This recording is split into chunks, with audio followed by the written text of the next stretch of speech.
Shavuot Tov.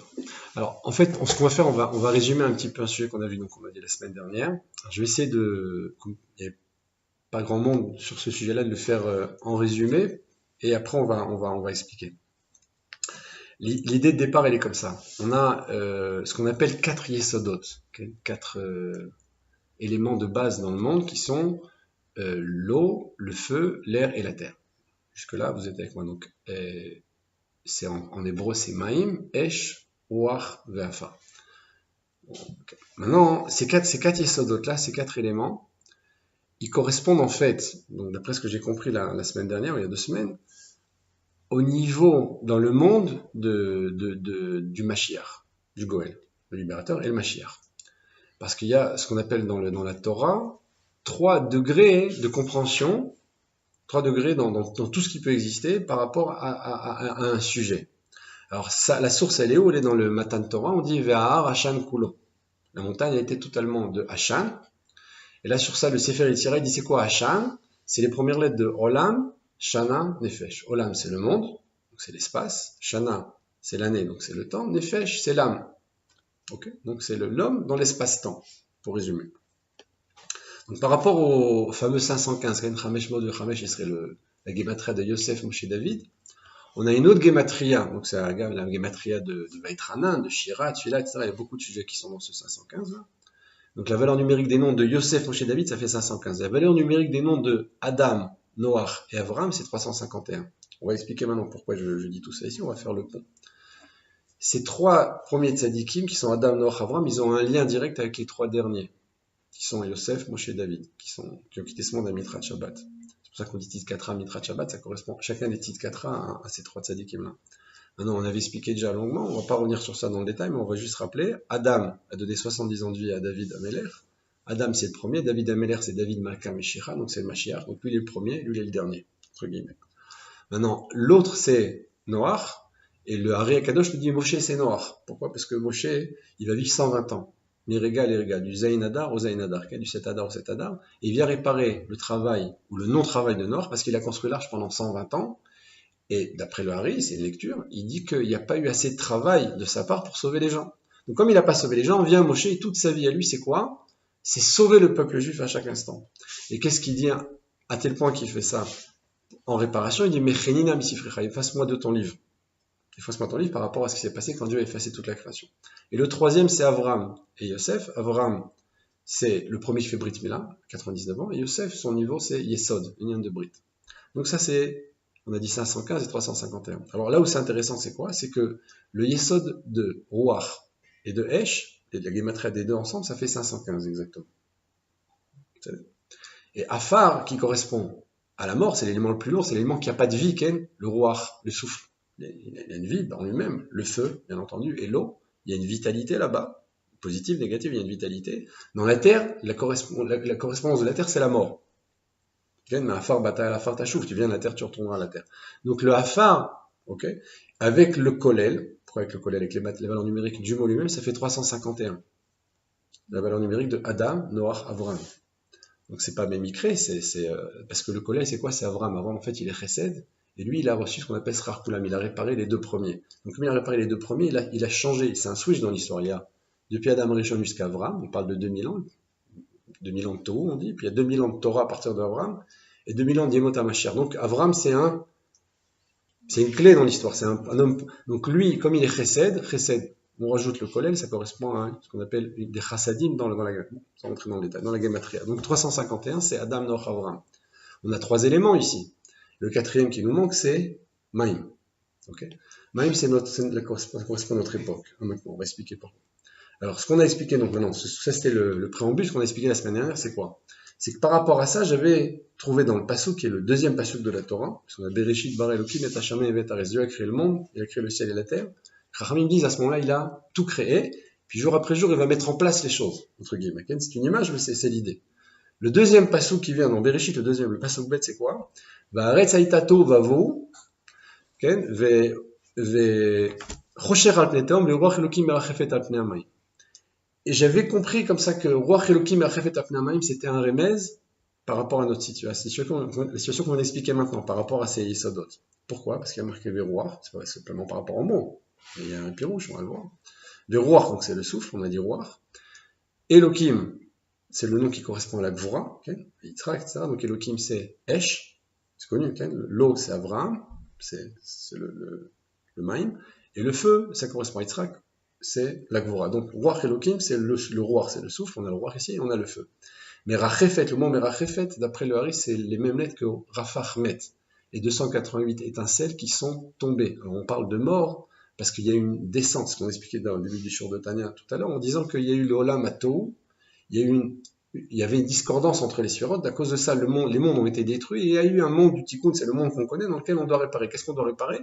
288 étincelles qui sont éparpillées.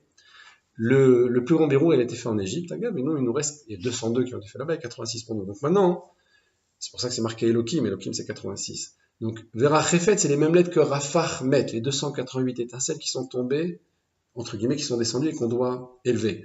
Si on parle de Met, on parle de mort, on parle de Afar. Donc on a ici le Essa d'Afar, puisque Afar Bata, Afar Tachouv. Et à la fin, le dernier mot, c'est Alpene, Amaïm. Donc j'ai le roi au début, j'ai le roi, le souffle, j'ai le Maïm à la fin, et Elohim, Merachefet, c'est le feu, Elohim, et Merachefet, c'est Afar. Ça, c'était le développement qu'on avait posé la semaine dernière. Alors sur ça, ensuite, Motzei Shabbat, j'ai trouvé un midrash des plus intéressants et qui confirme totalement. Alors il y a marqué comme ça, je vais vous lire, Al-Matzab Aolam Betrilat Abriya Mesaperet HaTorah, sur la situation du monde quand Dieu a commencé à créer le monde, la Torah raconte. Va'aretz haïta tohu vavo, il amène le pasuk le midrash Shabbat, c'est Bereshit Rabba, midrash Rabba, Bereshit. Donc la terre était tohu, ve'chosher al pnei tehom, donc l'obscurité était sur le Théom, ve'ruach Elokim merachefet al pnei hamayim, mais le souffle de Dieu était sur les eaux. Chazal Darshu, les Chachamim m'ont expliqué, chez Ruach Elokim urucho shel melech HaMashiach. Alors maintenant, ce qu'on a expliqué la dernière fois, je n'étais pas rentré dans le détail maintenant, je ne l'ai pas dit, mais la semaine dernière on l'avait expliqué, on avait dit donc tout ça c'est les 4 degrés, et le dernier degré en fait, Ruach Elokim merachefet al pnei hamayim, ça correspond au Mashiach lui-même. Alors c'est ce qu'on avait posé, mais là ça correspond complètement, puisque, entre autres, ce qu'on appelle le Baal HaTurim dit Rucho shel melech HaMashiach, c'est Gematria, donc de Ruach Elokim merachefet, c'est le premier point, donc déjà il confirme. Et maintenant, il faut comprendre d'où dit cette chose-là. Comment est-ce que tu peux dire que le souffle de Dieu est sur les eaux? Ça correspond au Melech HaMashiach. Il n'y a pas de création, il n'y a pas d'être humain, il n'y a rien. Il y a l'obscurité sur le Théom et le Ruach Elokim sur la surface des eaux. Où est le Mashiach, où est la Géoula, où est la Galout. Et justement, c'est là que le Midrash nous répond. Je reviens maintenant au Midrash, je fais une petite... Donc, Chazal Darshu, les Chachamim ont expliqué, chez Ruach Elokim urucho shel melech HaMashiach. Le souffle de Dieu, c'est le Ruach du Melech HaMashiach. Varetz haïta tohu, donc il revient maintenant au début de ce passouk, la terre était tohu, c'est quoi? Zégalut Bavel. Il n'y a pas de Bavel, il n'y a pas de peuple, il n'y a rien. On est dans la pré-création, okay, au début de la création. Trom. Alors c'est quoi Zégalut Bavel? Pourquoi? Parce que c'est marqué Veraïti et Haaretz veine tohu. J'ai vu la terre et elle était tohu. C'est une référence là-bas à Bavel. Vavo, il dit c'est Galut Madai. Okay, dans la Megillah, Paras ou Madai, la Perse et les Mèdes. Il dit chez Neymar Vayavhilu la Vietaman, parce qu'ils ont forcé Aman, ils l'ont fait peur pour l'amener. Vechocher, l'obscurité, on met à dire Hanouka, c'est Galut Yavan.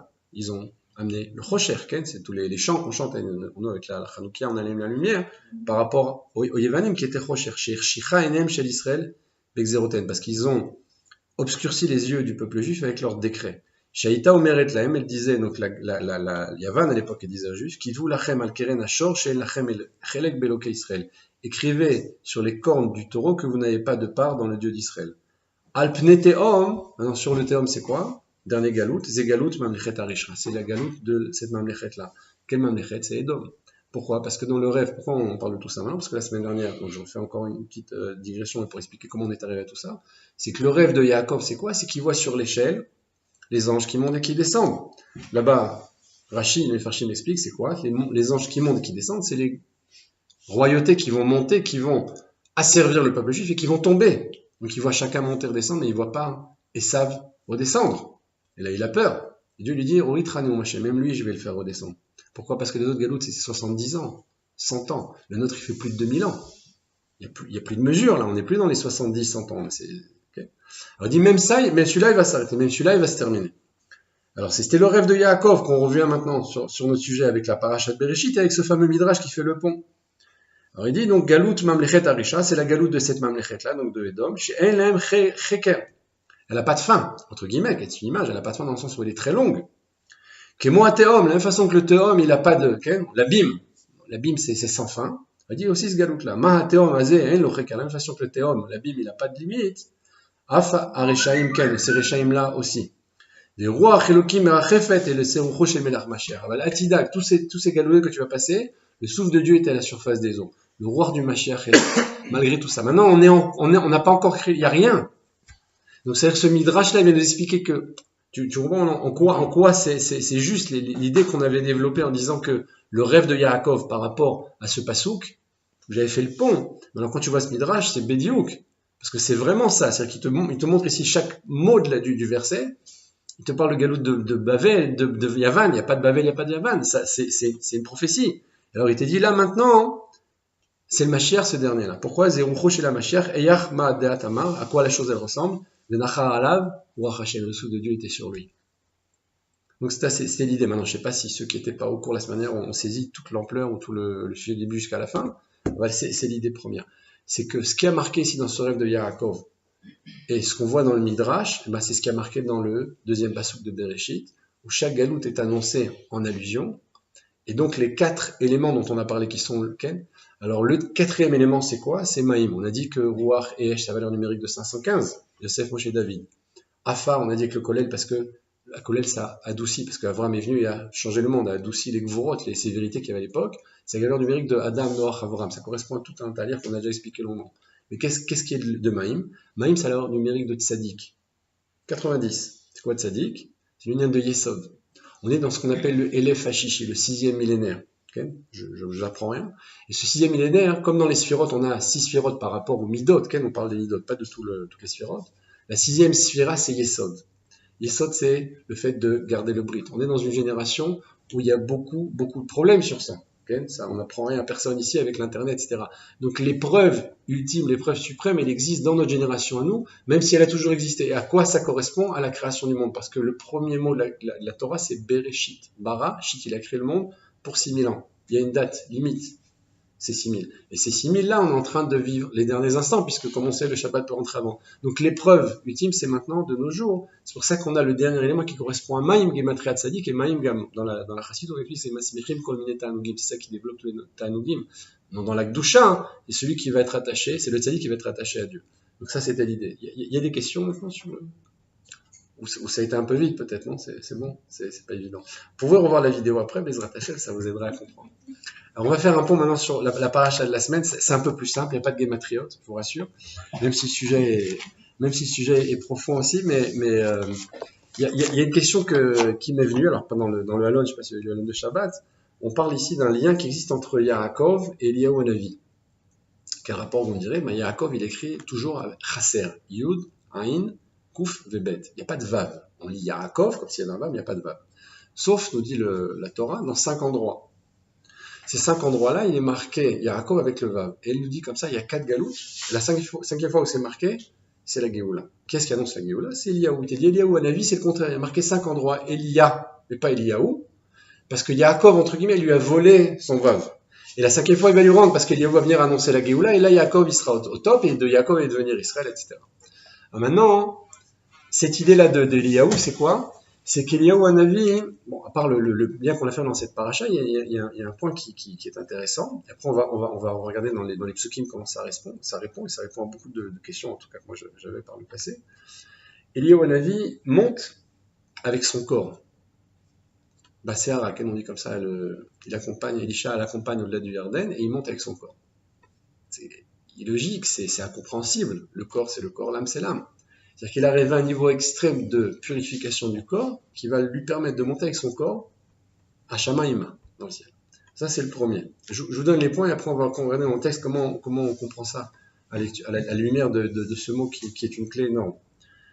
Le deuxième qui a pour nous un aspect un peu obscur comme ça, étrange, c'est Moshe Rabbeinu. Le passouk témoigne, il te dit on ne sait pas l'endroit de sa Makom Kvorato, Adayom Hazé, jusqu'à aujourd'hui on ne sait pas où il est enterré. D'accord, c'est un verset. Okay, donc il y a chez lui un aspect au niveau de la mort qui fait qu'il a été enterré quelque part, on ne sait pas où il est. Il y en a un troisième, c'est un peu moins connu, c'est aussi marqué dans la Torah, mais les gens ne font pas toujours attention, c'est Yosef Hatzadik, il n'est pas enterré. il va se retrouver dans le Nil pendant 140 ans. 140 ans. Puis il va être emmené de là-bas, dans le désert, pendant 40 années. Pendant 180 années, il ne va pas être enterré. Seulement à la fin, il va être entré à Shrem, et là, on va l'enterrer. Et, les tzadikim, ça reste totalement. Maintenant, non, parce que leur corps, il est pur, c'est comme Eliyahu, un autre degré. Maintenant, le dernier, c'est Yaakov. Yaakov Avinu, c'est la paracha. Yaakov Avinu, pas maintenant, enfin dans les parachas qui vont venir, c'est dans Bereshit. Il y a marqué Yaakov Avinu Lomet. Yaakov Avinu n'est pas mort. Alors, il y a une Gemara sur ça qui dit Af Zaro Bachaim Afu Bachaim. De la façon que sa descendance, elle est en vie, elle existe, le peuple juif existe, il existe. Et comme le peuple juif est amené à vivre éternellement jusqu'à la Géoula et la Bichlal, ça sera quelque chose vraiment d'éternel, même si c'est depuis Yaakov jusqu'à nos jours, avec des péripéties, mais il existe toujours. Et là, il a-t-il là-haut, ça sera. Alors ça veut dire que de la même façon que sa descendance est vivante, il est vivant. Maintenant, là où c'est intéressant, c'est quoi? C'est que par rapport à Eliyahu, à Navi, il y a un texte qui dit que. Je commence dans l'ordre. Il y a un texte qui dit que il y avait Yézével qui voulait le tuer.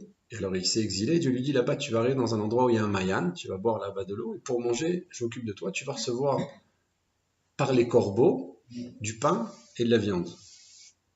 Ok. Alors, ce qui est intéressant, c'est que le corbeau, c'est l'animal le plus terrible qu'il puisse y avoir dans l'histoire, au niveau du déluge. Le chien et le corbeau sont les seuls animaux qui n'ont pas écouté l'ordre de Dieu, qu'ils n'avaient pas le droit d'être avec leur conjointe. Le corbeau était tellement... que quand Noach l'a envoyé, il est revenu quelques minutes après. Qu'est-ce que tu veux? Le Midrash raconte, il dit, j'ai pas confiance en toi, Noach. Si tu me renvoies de l'arche, c'est parce que... Un délire, c'est le corbeau. Le corbeau qui est l'essence même du gamme abrite, va amener à Eliyahu de la viande et du pain. Or, et là c'est la clé, écoutez bien, c'est très très très intéressant. C'est là qu'on va comprendre maintenant absolument tous les psukim qu'on vient d'évoquer, toutes les situations qu'on vient d'évoquer. Dans Bereshit, au début de Bereshit, il y a marqué Bezeat apecha tochal lechem ad shufra el adama.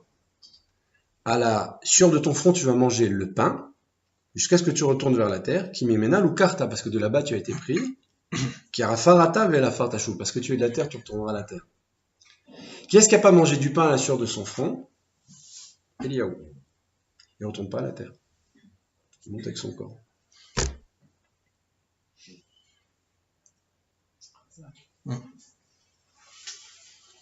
De qui on a parlé? Moshe Rabbeinu. Lechem lo achalti, maim lo shatiti. Du pain, j'ai pas mangé, de l'eau, j'ai pas bu. Pendant 40 jours. On ne sait pas où il est enterré. Il n'a pas touché au pain, on ne sait pas où il est. Yaakov Avinu, il dit à Dieu, si tu me donnes lechem lechol ou begalil bosh, du pain à manger et des habits. De qui il a reçu le pain? De Dieu directement. À Yaakov Avinu l'omet. Yaakov Avinu ne meurt pas.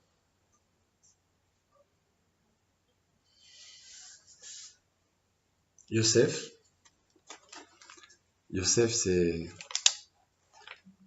Parashat Vayeshev, c'est la semaine prochaine. Je vous donne un scoop là, sur l'annonce de la semaine prochaine. Il a marqué comme ça que Poutifar, il avait tellement confiance en lui qu'il lui dit comme ça, dans les mots. Vayazov kol asher lo, il a laissé chez Yosef tout dans ses mains, absolument tout. Beyad Yosef, velo yada ito meoma, il s'occupait de rien, il faisait confiance absolue. Il voyait qu'il a la bracha. Ki malechem asher hu ochel, même le pain qu'il mangeait. Rachid nous dit c'est quoi le pain? Ishto, sa femme. Tout le lien du lechem, on a vu le premier, puisqu'on a dit le gam, la faute du Horev, c'est quoi? C'était le fait qu'il n'avait pas confiance, il avait peur pour sa femelle. Alors tout le tikkun ici, c'est le tikkun abrit. Gam chez Moshe, il s'est coupé de sa femme, il n'était qu'avec Dieu. Gam chez Yaakov, il a eu son premier enfant à 84 ans. On dit pendant 84 ans, il n'a pas vu de kéris, qu'on appelle, il n'a pas eu de perte de semences pendant ces 84 années, c'est un tzadik gadol. Yosef, c'est le Yesod, il a réussi à surmonter l'épreuve, il s'est sauvé quand la femme de Poutifar l'a attrapé. Eliyahu Navi, c'est Pinchas Eliyahu, c'est le summum de celui qui va. Alors tous ces tzadikim là, ils ont un aspect, ils ont un kesher avec le Yesod, et Yosef encore plus que tout le monde. Puis il te dit, il a dit Lo yada ito meuma ki im alechem. Il a tout laissé jusqu'au pain. Pourquoi tu parles du pain? Et Yosef, il n'est pas enterré pendant 140 ans dans l'eau, Maïm, et 40 ans Ruach. Et rien qu'après seulement Afar. Agaf, il est enterré à Shrem, ça fait 360, c'est 2 fois 180. Un d'Yitzhak, un de Abraham. Vous êtes avec moi? Ouais. C'est des nekudotes d'un marshava, c'est énorme. C'est encore d'autres mots qui viennent ici, avec le mot levado par exemple. Okay, le mot levado, il se retrouve quand Yevater et Yaakov levado, c'est ce qui est marqué sur Adam Arishon. L'Otov, l'homme c'est pas bien qui. Il y a levado, là c'est l'Oezer Kenegdo. Vod. Il y a encore un chibour ici par rapport. Kilo ala lechem yevado yichri Adam. L'homme il va pas vivre seulement avec le pain qu'il va manger, qui a le kol motsapi Hashem yichri Adam. C'est ce que Dieu va mettre, le roi, les étincelles qu'il va y avoir justement, ces fameuses étincelles dans la nourriture, c'est ça qui va le faire vivre. Ce mot levado revient encore une fois. Voilà encore, c'est un sujet qu'on développera peut-être la semaine prochaine.